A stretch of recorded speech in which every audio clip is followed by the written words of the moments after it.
This week on The Startup Life. There really are no secrets in life. It's how disciplined you are in following up on what you've learned. All right, Startup Nation, so let's take flight with Monte Wyatt, executive coach and author of Pulling Profits Out of a Hat.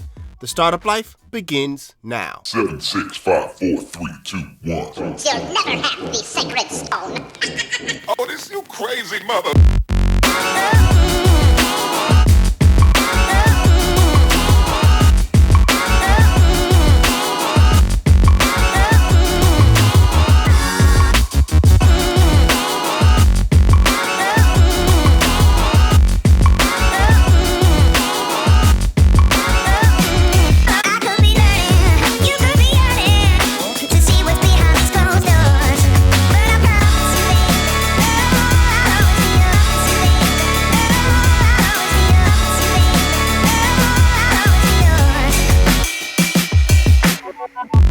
Hey, Startup Nation, do you enjoy the startup life? Now you can let the world know with gear from the show. Choose from the label yourself, make your own look, and making money t-shirts to tell your story of your path of entrepreneurship. Click the link in the show notes to purchase. All right, Startup Nation, so I hope you're ready to receive some value today. We got a big time guest in the building today, Startup Nation. We got Monte Wyatt. How's it going, Monte? Wonderful, Dominic. I appreciate the opportunity to be with you. No worries, no worries. Are you ready to pour some knowledge in the Startup Nation today? Absolutely. Looking forward to it. Let's do it. As always, Startup Nation, this is the Startup Life Podcast. This is Dominic Lawson, and it is powered by the Binge Podcast Network. So first things first, Monte, tell us about your path to entrepreneurship. Tell us that story. You know, I'm a farm boy. I'm a farm boy from Iowa. My family still farms, my dad and my brother. And, raising hogs and corn and soybeans, you're out there, you learned that you had to work hard every day to pay the bills, to make the money and to keep farming. And so I went to Iowa State University in ag business and then went to work for a chemical manufacturer and held roles in sales training, sales management, marketing management, lived in 5-6 places around the country. And I certainly couldn't be doing what I'm doing today without all that experience, but I was traveling about 80% of my time. Okay. And about, I guess it was mid-2004, my wife and I decided that was not a good way to raise a family and have a good marriage of all that travel. So that was about the time we started looking for a different job. Really couldn't find the job that matched my experience and our desires. So we got connected, and I really can't remember how I got connected to a franchise broker. But, okay. We met with this gentleman and he asked us a ton of questions. What do you want out of life? What do you want out of a business? Do you want employees? Do you want a storefront? All these different questions. And he came back with a number of franchises that matched what he felt we were looking for. And in our due diligence, we dug into the organizations, and some of them dropped off real quick. Some of them went farther. And that's actually how I found ActionCOACH Business Coaching. And so for almost, going on 15 years, I have been an executive leadership business coach with ActionCOACH Business Coaching. And it's crazy. Like I said, I couldn't be doing what I'm doing today without my corporate life experience and those responsibilities. But it taught me as well. I needed to take ownership of my own future. Got you. Thank you for sharing that. And I appreciate that story, because you really frame how a lot of people start on that path to entrepreneurship to where the job or whatever didn't really fit the lifestyle that they kind of really wanted, because you talked about that. And so I really appreciate you sharing that experience. Quick follow-up, if I would, how important has your wife been on your path to building AddingZEROS and stuff like that? Tell us a little bit about her. That is a fantastic question, because every step of the way, she's been part of the decisions. She was there when we signed the dotted line for ActionCOACH and moved on. And that without her support, I couldn't be doing what I'm doing today. And I think that's a big piece of it, is you must have your partner truly be a partner in thought, in action, and in support to make your life, your business, your entrepreneurship journey successful. Because if that partner isn't there for you, it just makes life much more challenging in making decisions, and or were we making the right decisions for our personal lives, for our family. For sure, for sure. Thank you for sharing that. So, you say you've been doing this for almost, what was that, 15 years now, correct? Yes, that's Right. crazy. Right. So I imagine that, on this very successful career that you've had, even way back when, you was at Iowa State and stuff like that. Tell me about some of the mentors that you've come across, whether it been at Iowa State, in action coaching, or just people that you've come across. Tell us about some of the mentors you have. I'm going to first start when I was in my corporate life. Okay. I had a couple managers that really, I'm going to say, poured into me. And it was different than other managers that I had had. They really cared about how I was growing, how I was working towards the next phase of my life and what I needed to change and improve at to make that. And not all managers did that. So there's two people very much in mind that did that in my career life. And the mentors after that, I've got mentors that have been one-on-one coaching relationships with me. I had a coach myself. I still have a coach, but this particular coach that I'm referring to, he and I were together, I'm going to say, for almost 8 years. Wow. And I certainly could not be where I'm at without him and his challenges and his teaching. And so, mentor isn't just one-on-one. You should see my library I have here. I think I've got, I'm going to say over 600 books on my shelves. And, I may not have read every word in every book, but every book has been opened and I've gained content from each one of them. And those authors have been my mentors. And I do have a handful of authors that I've really dug into and really been a part of my development and my growth.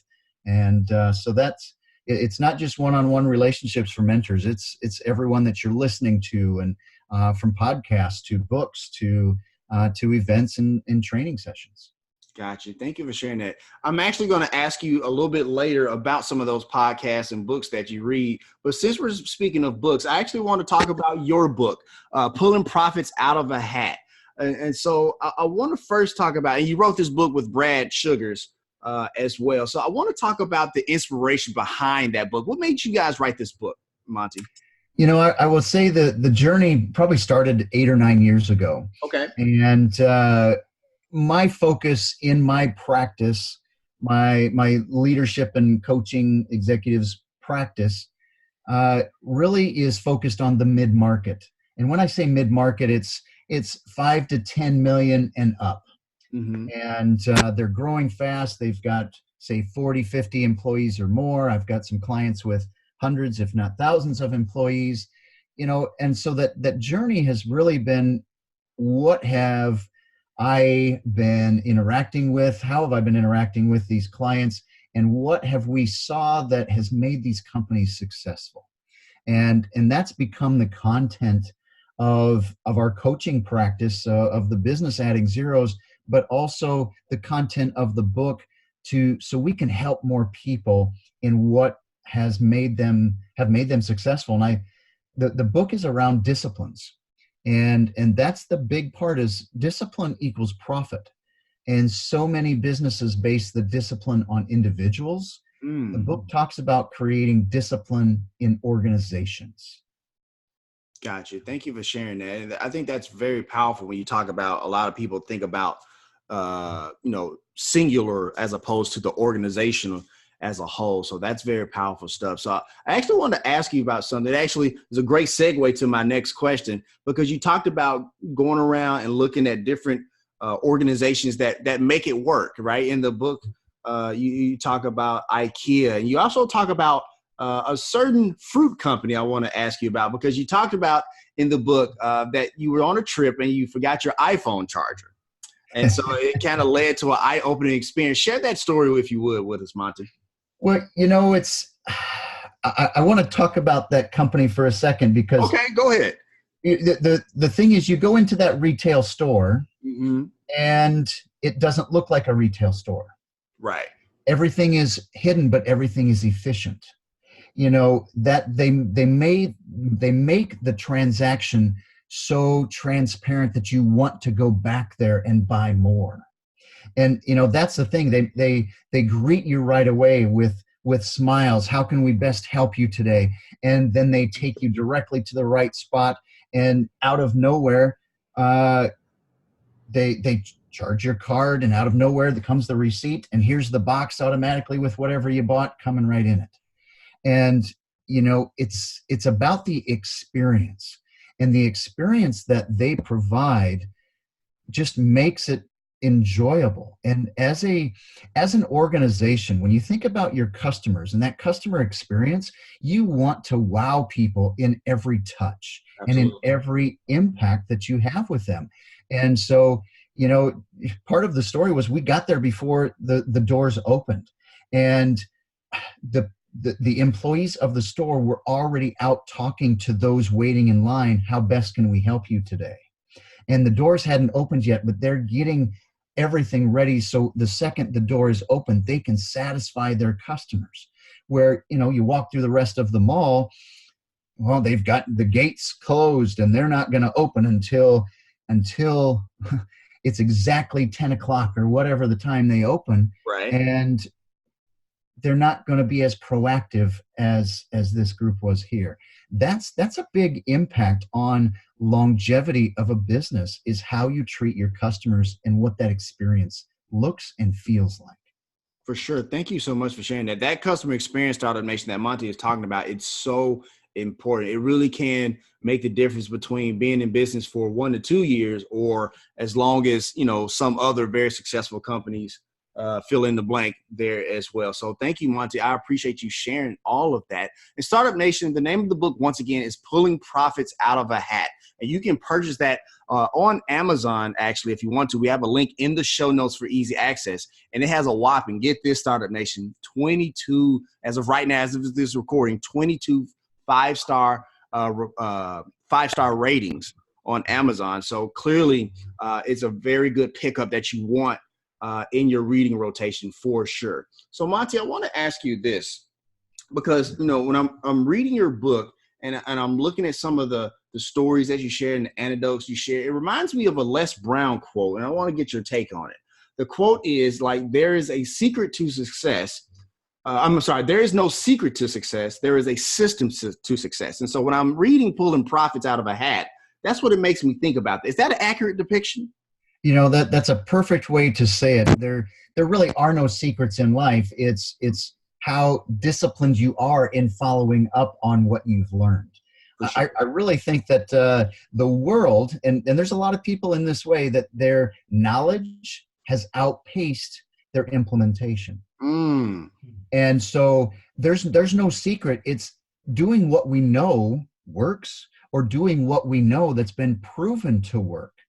And that's a big piece of it, is in this world, in business, you've got to satisfy your customer. You've got to satisfy your customer base and the team base. You've got to satisfy your investors so you get the return, whether it's someone outside your business or it's you yourself.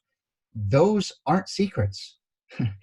But so many people miss those things. We've got to satisfy our team. We've got to satisfy the customer. We've got to satisfy our investors. And when you do those things, success happens. You get results. And so there really aren't secrets. It's implementing what we know needs to be done.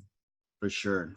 Thank you for sharing that. Monte, I want to ask you this, because, your book has been getting some very warm reception in the business community. As of May 6th, Startup Nation, it was #1 on USA Today Business, #1 on Amazon Entrepreneur section, and #1 on Amazon Kindle Business as well. It was also #2 at the Wall Street Journal Business section list as well. So, Monte, why do you think this book, Pulling Profits Out of a Hat, has received such a warm reception from the business community?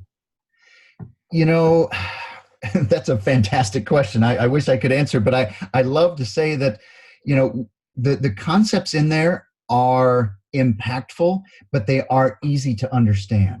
They may not be easy to implement, but they're easy to understand, and they're impactful. And our whole goal in writing this Brad and I, was to give a resource, an operating system all in one place to make it simple for people to run, lead, and manage their business. And there's millions of books out there today, and you can pick the topic, and there's millions on every topic.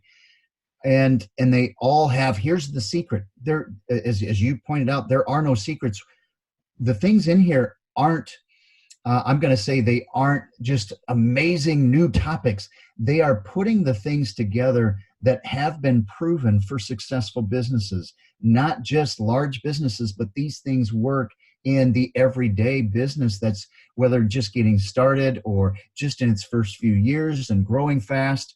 And that's the kind of response we're getting, is that people have recognized the ease of understanding and how these concepts can change a business.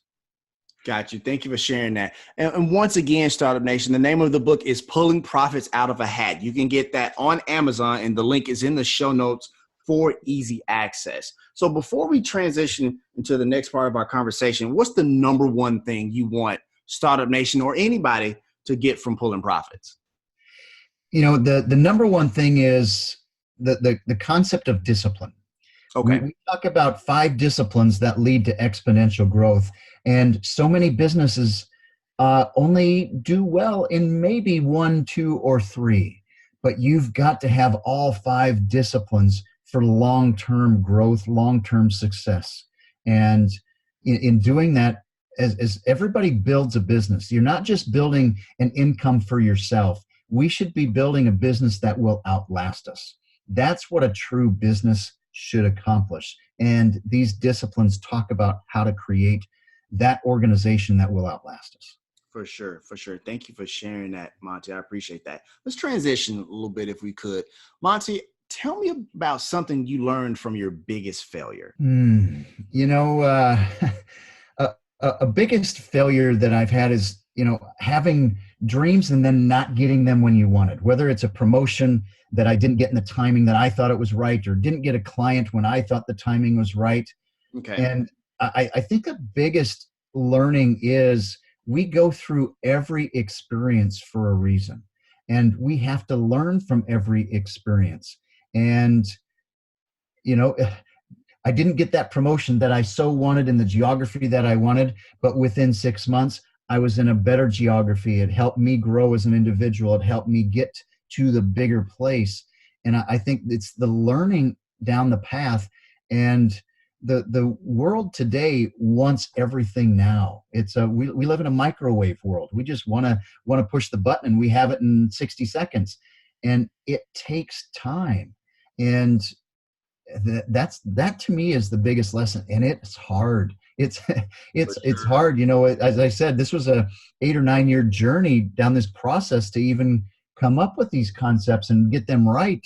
And before the book came out, and, everything is about how are we growing and what do we get there. So that to me is the biggest lesson along the journey. Got you. Thank you for sharing that. So Monte, I want to shift gears to something, because you wrote a piece in the Six Figure Coach magazine, and the piece you wrote was entitled Organizational Discipline. There's that key word, Startup Nation. I hope you kind of gathering this. The key word for today is discipline. Okay, just wanted to kind of get that in real quick.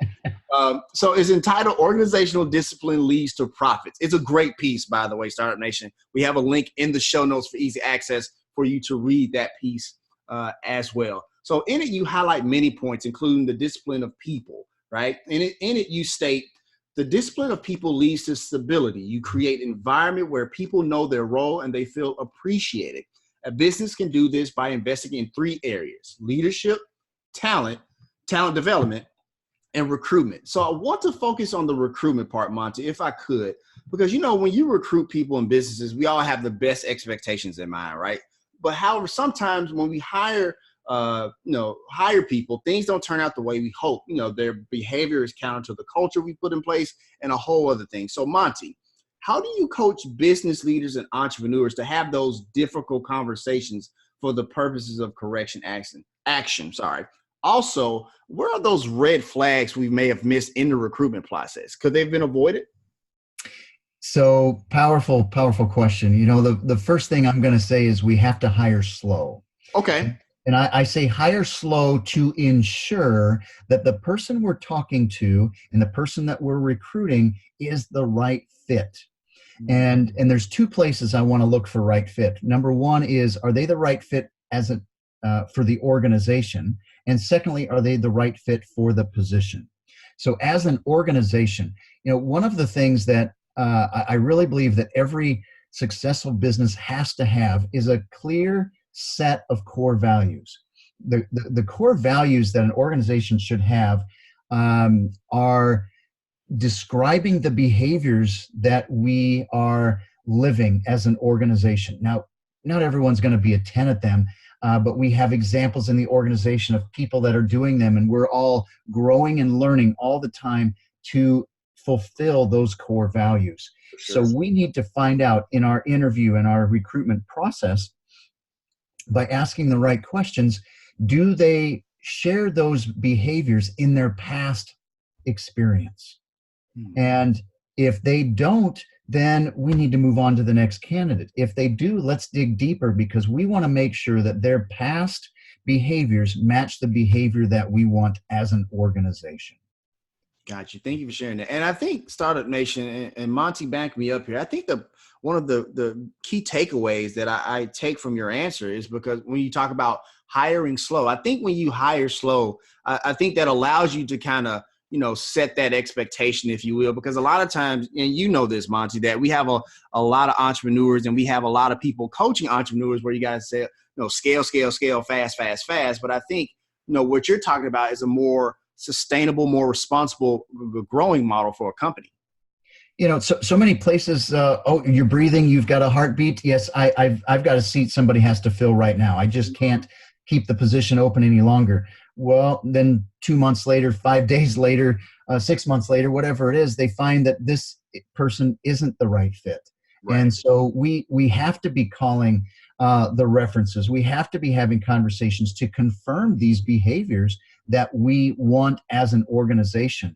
And that second piece is they have to have the right fit for the position. Now, here's how I look at the position is what are the minimum skills that you want someone to have and in that position? So we've got to make sure they have the skills, but there's also some additional behaviors that you need out of that position that may not be included in those core values, but they need to have to be great in this position. So for example, if you're looking for a salesperson, for example, they may have the company core values, but we're wanting assertiveness in this salesperson and they don't have the assertiveness. We should not hire them for the salesperson position. So we've got to make sure that it's not just the right fit for the company, but the right fit for the position. And we've got to ask the questions that dig into specific examples when they have lived in the manner that you are trying to see if they have that behavior. Got you. Thank you for sharing that. So, Monty, I want to ask you this because I read a article in CNN Business, and it was entitled "What Every First-Time CEO Should Know." So, Monty, I want to ask you, as a coach, as an executive coach, leadership coach, what is something that every first-time CEO should know? Something that every first-time CEO should know is how to communicate and lead. Okay. And the reason I say that is the CEO should not have all the answers. I hear that. If a CEO is the only one who can make decisions of direction of the company or decides who's doing what and where, then we have some challenges in the organization. A great CEO has to lead, and a piece of leadership is casting a vision of where we're going and ensuring that the team is bought into that vision and that their actions are supporting it each day and each week. And so as a CEO, yeah, we've got to get results, but we've got to lead people to those results. And so in order to be a great leader, to see that vision, communication is a big part of that. And being able to communicate and understanding where others are at and how they need to be communicated to so they can become part of that vision or that direction of the future. For sure. For sure. Thank you for sharing that. So Monte, right before we go to break, I want to ask you this because we talked about, when we talked about your mentors from earlier, you talked about books and podcasts. So I kind of want to ask you about that now because entrepreneurs consider themselves lifelong learners, always engaged in professional development, whether it be podcasts, reading books, wherever the case that may be. So what does professional development mean to you? And what are you learning now? What are you reading now? What podcasts are you listening to? Professional development, what that means to me is, what am I learning now that I'm going to implement to make my life and my responsibilities in my business better? And I do believe that the more we learn, the better we get. And it's through the last, I have to share this because when I was in college, I didn't study much. That wasn't a strength of mine. And part of it was I didn't see how what I was studying was going to help me. And for the last probably 17 years, it's been a different mindset of what I'm learning is helping me grow as a person and as an individual. And what I'm learning now is continuously more about leadership. And leadership is not the same as management. And that's a big piece. So I'm constantly learning about leadership, whether it's John Maxwell, Darren Hardy, Jim Collins. Those are a number of great people that have not only authored books and studies, but they've made an impact in the business world because of how they have led organizations themselves and businesses. And that's a powerful thing is leadership. And I have to say this, I do believe today the world needs more management and leadership because they are two different things. For sure. For sure. Thank you for sharing all of that. And Startup Nation, for your professional development purposes, make sure you pick up Pulling Profits Out of a Hat. I know, shameless plug, but I don't mind it. You can get that on Amazon.com. The link is in the show notes for easy access. So we're going to go ahead and take a break, Monte. How you like being on the Startup Life so far? You're doing wonderful. I love the conversation. All right, Startup Nation, I hope you're getting great value from Monte's content, but we got to pay a few bills. Once again, my name is Dominic Lawson. This is the Startup Life Podcast, and it is powered by the Binge Podcast Network.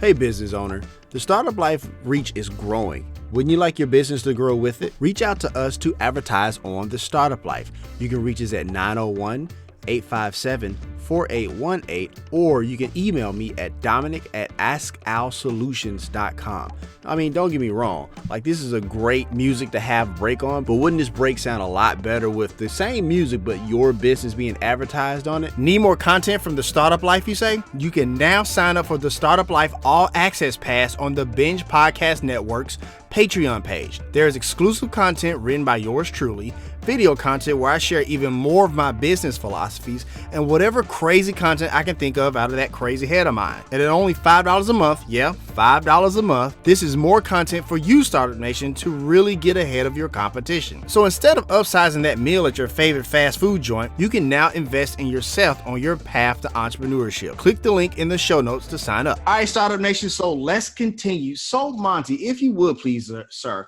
tell us about your company, AddingZEROS, and what made you call it that?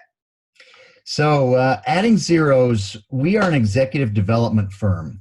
And what we do as an organization, we work with CEOs and their executive teams to help make them the best executives that they can be. And it's implementing the disciplines that we've talked about regarding pulling profits out of a hat that we are helping the organizations instill into their into their teams. And I say our client is a CEO and executive team because if the organizational management team does not show discipline, the rest of the organization won't either. And so that's our focus. And the concept of adding zeros is we really believe this is that what we teach and train and help implement with organizations, it's not only going to add zeros to revenue and profit, meaning we're increasing our revenues, increasing our profit, but we're also improving and adding zeros in engagement, client retention, employee retention, gaining new clients, involvement in communities. And that's a big piece of a successful business is we are impacting every area. We can have a great financial statement, but our team engagement is low, our turnover rate with employees is too high, our client retention is lower than we want, but our financials look great.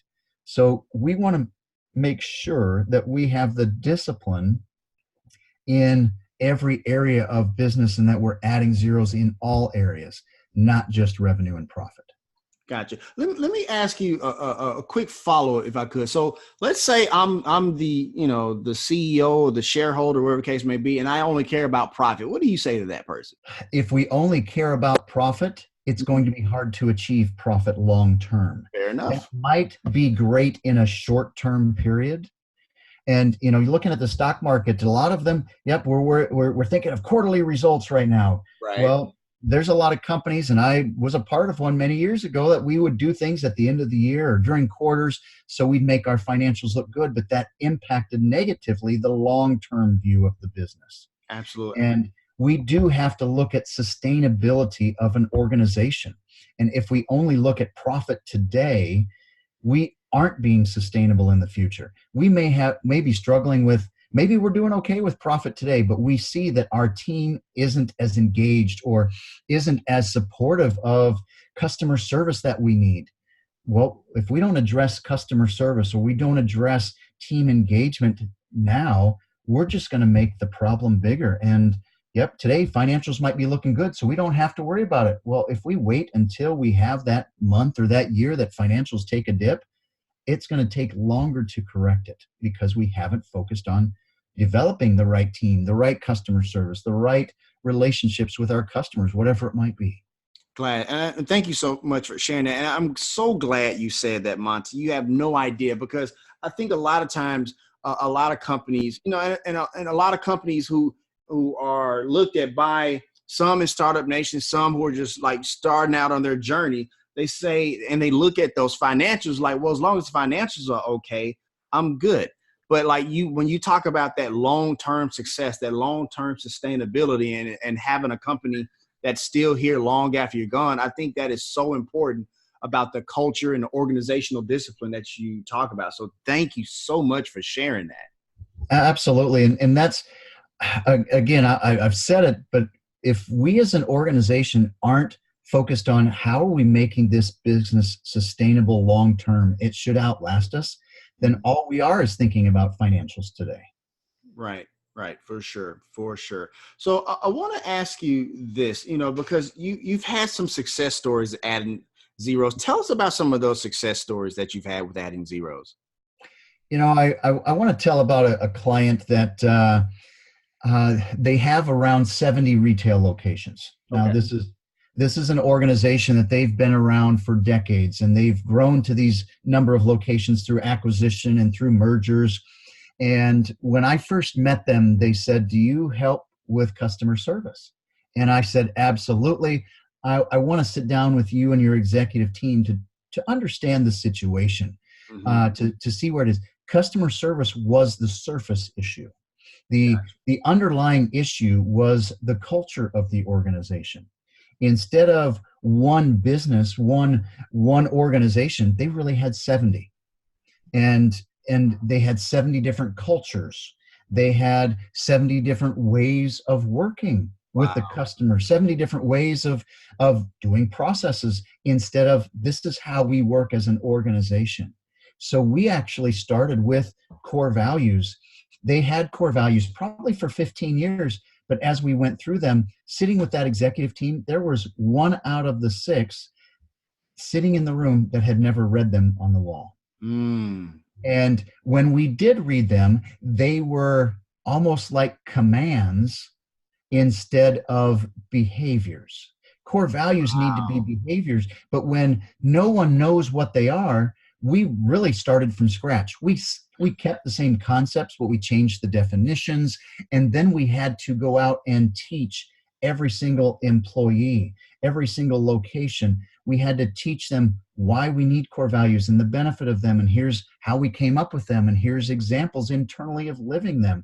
We had to change the culture of the business in order to improve customer service. And that just led to more things that how are we developing leadership within our team? How are we managing the business? How are we doing customer service? What are the standards that we want to be providing to our customers? But it started, most businesses only see the surface issue. They saw customer service was their problem. Yeah, they did have a customer service problem, but that was not the root issue that needed to be addressed. Thank you so much for sharing that. The key takeaway from that Startup Nation is that core values should be behaviors, not commands. That is powerful. That is so powerful because it really like when they're commands, it almost feels like a dictatorship. Nobody, for the most part, wouldn't want to be in an environment like that. Would you agree, Monte? Absolutely. And that had been the environment. And that's why they had 70 locations, because they were just focused on that. And people were doing the job and only focused on profit and not the environment, the culture. Yes, we have to focus on profit. We have to have the right things, but there is more to a successful business. For sure. Thank you for sharing that. So, Startup Nation, when you go to the website for AddingZEROS, AddZerosNow.com, the link is there in the show notes for easy access. You can actually take a quiz for potential clients, if you would, right? So I took the quiz, and it said that my company could actually benefit from the discipline of strategy. This goes back to the book Pulling Profits that Monte was talking about the different disciplines, the 5 different disciplines. And it said my company can actually benefit from the discipline of strategy. So Monte, let's say somebody from Startup Nation or anybody gets these results from the discipline of strategy and benefited from that. What is the next steps for onboarding that client look like? What are the next steps in the process look like for a client? When I start with a client, I always start with what I call an alignment. Okay. And I'm going to sit down with not just the CEO, the business owner, but I want to talk to their executive team, their management team as well, and understand where the business has been, where they're at, where they want to go, and how they've made decisions so far. What things are working well? What things do they see need to improve? And it's not that we've been doing anything wrong. It's that we haven't focused on certain areas or specifics that are proven success areas in an organization. And so when you talk about the different disciplines, part of that alignment is doing a deeper assessment that has about 50 questions. And I get every person on that executive team to take that, and I show a result by question so we can see the percentages of how people answered that, because it's about different views. I look at perception. There's my perception, there's your perception, maybe there's a customer's perception, right? But there's also another perception. It's what reality is. Because I may see something one way, you see it another, the customer sees it another, but then there's the truth.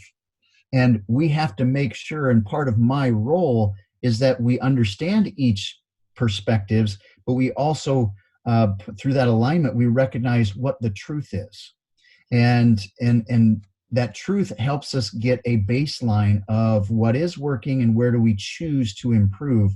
And if we choose strategy to focus on, then we dig into that area of discipline and how we create that so we can move forward. And it's not always easy to just focus on one strategy. We might have to work on a couple of them at the same time, because it's about discipline. It's about getting that understanding to, one, make decisions in that area, but then the discipline to keep it.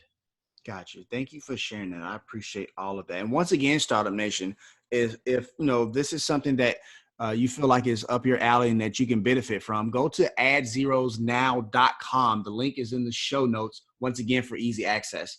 Monte, also on your website, you offer some free resources. And in Startup Life and the Startup Nation, we love freebies. So share with us, what those freebies are and, what the value Startup Nation will get from those. We've got a number of white papers that go into depth into different topics that you can take that and learn it. And again, talk about it is about learning and growing, but it's also about implementation. So take those white papers, take those insights, and dig into them to say, okay, how can I make this work in my business? How do I take this knowledge and act on it? I love it when people read. I love it when people show their libraries, but it's all about implementation. And that's a big part of using those free resources to truly act on it, refer back to it, and make it happen. Got you. Thank you for sharing that. So I want to shift gears, I want to shift gears at this point. So Monte, I looked at, a lot of content that you make, and you have content, man, all over the place. If it's on your website, YouTube, Twitter, LinkedIn. So I'm curious, and that's one of the reasons why I wanted to have you on the show. Like when you make content, what's your process for making content? What goes into the content that you provide for your clients and for anybody who wants to see what you do? The content takes time. I'm going to call it to bake. Okay. So for example, I'm working with a client and I might see some great opportunities, and I'm seeing trends between clients of what's working. And so I want to create some content around it, whether it is a blog post or a white paper or even a post on LinkedIn. And I think about what's working now, but I let it bake to see, okay, is this just a statement or what's the deeper meaning with it? And how can people, it might be only one sentence. Mm-hmm. It might only be one sentence, but there should be, I'm going to call it a lifetime of learning behind that sentence. And a lifetime of learning is not just, oh yeah, that's a good concept. It's, again, how am I implementing? What is the deeper meaning? How is this going to change me as a person? How is this going to change my team? So when I write a blog, when I post a statement, there is depth to it. And that's the baking that I refer to. Got you. Thank you for sharing that. So Monte, look, you've been doing this work for 15 years now, helping business after business change for the better, traveling all over the country. Monte, at the end of the day, what do you hope the legacy of Monte Wyatt is? My whole objective and my purpose as AddingZEROS and working with others, my purpose statement is profitable corporate citizenship. Mm-hmm. And what I mean by that is every business that I interact with, every organization, I want them to improve their profit. That's how businesses succeed. But that's that second piece of it, that corporate citizenship. If we're only profitable, it's not sustainable. Corporate citizenship, we are helping our team get better. We're caring for their needs. Every business has, I call them 5 constituents. It's not just our employees. It's not just our customer. It's not just our investor, but it's also our community and it's the company. So I want to make sure that everyone that I interact with and those that read the book, those that gain the content or follow the content that I share, it is about profitable corporate citizenship, that it can't just be about profit. We have to help the world that we live in, from our team to our customers to our community. And that's making a great business. I hear that. Thank you so much for sharing that. So Monte, let's have a little fun. So we talked a little bit off air that, you're into college sports more so than the pros, right? And so you're a coach. And so obviously coaches in college are, there's a number of them, right? So if you think about your coaching style, what does your coaching style compare to as far as like any particular college coach? Like what's your coaching style compared to a college coach? Like name one particular college coach. So I'm a little, priding towards Iowa State. For sure, I figured. both my wife and I and our families have all gone to Iowa State, and we love the football games. And the football coach is Matt Campbell. And Mm-hmm. I show this video that he has given after one of their upsets of a highly ranked team. Mm-hmm. It's a video of him in the locker room talking to the team and showing how proud he is of the team. But he talks about the process that they followed. And he talks about the process of how we're growing as a team, how we work together, how we interact, how we eat, how we sleep, how we exercise, how we lift, how, whatever it might be. It's all a process to make us better. And that's really the same view that I have, because I believe that we lead people and we manage process. And when I say process, I'm not talking about creating robots. I'm talking about our way of working as an organization. Every business has to have their way to conduct business. For example, if we had 10 customer service reps and we allowed the customer service reps to do it, manage the phone calls and the customers however they wanted to, we would not be consistent with the customer. We would not be creating a good reputation. Right. So you lead people to see why we need to have a similar way, or what we want as the outcome in working with our customers. And we manage process because this is how we are. These are the standards we're going to live by in interacting with our customer. So I like to think that Matt Campbell and I are distantly related because of that similar way that we position and we work with our teams as he's doing with his football team and I do with my client. For sure. Thank you for indulging me with that, for sure. So, Monte, I believe all entrepreneurs have a superpower. What's yours and why? My favorite word, and this is what I focus on with my clients, is clarity. And so I do believe that I bring clarity to CEOs and executive teams to how they lead and manage their organizations. And that clarity is helping them see what's most important in how we are leading and managing our teams, and how we influence others, how we create impact with our customers, with our team. And so that clarity is a powerful thing because, again, today, you go on the internet, you search one topic, you get 1 million hits. Absolutely. There's so much for overwhelmness of content and information out in the world. I help my clients bring clarity to what's most important. Got you. Thank you for sharing that. And before I ask this last question, Monte, I just want to say thank you so much for coming on the Startup Life podcast, powered by the Binge Podcast Network.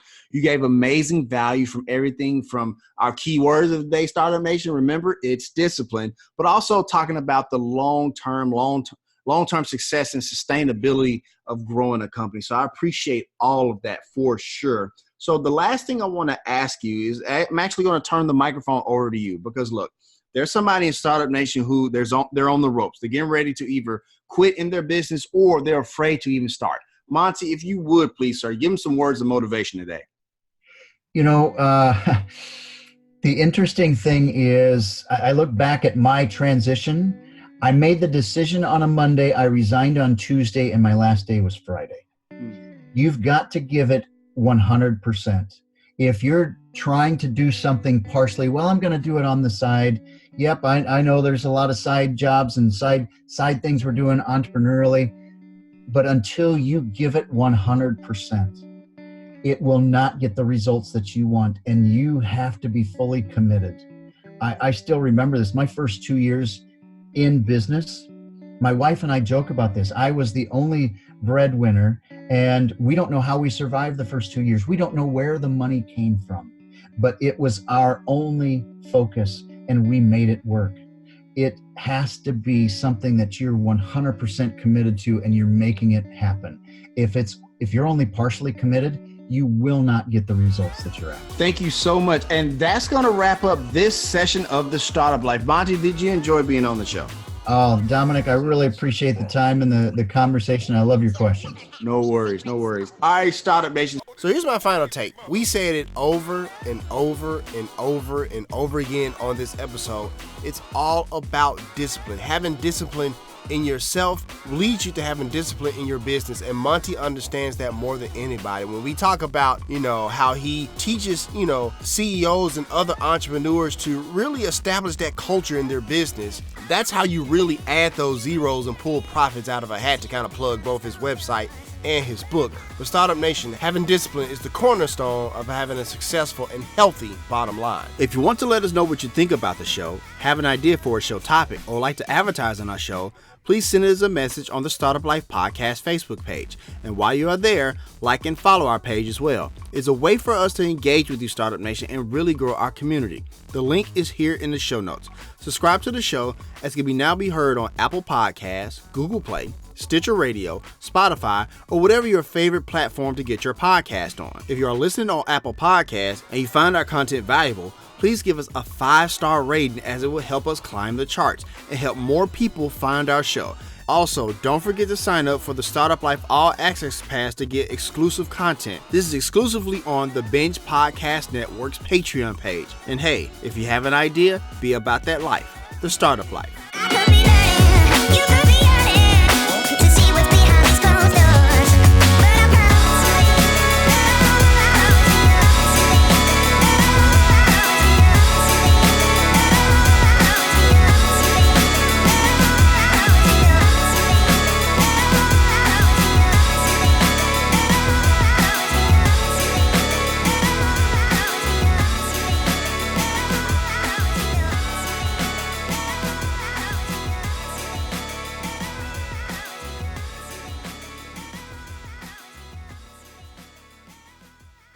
What up, Startup Nation?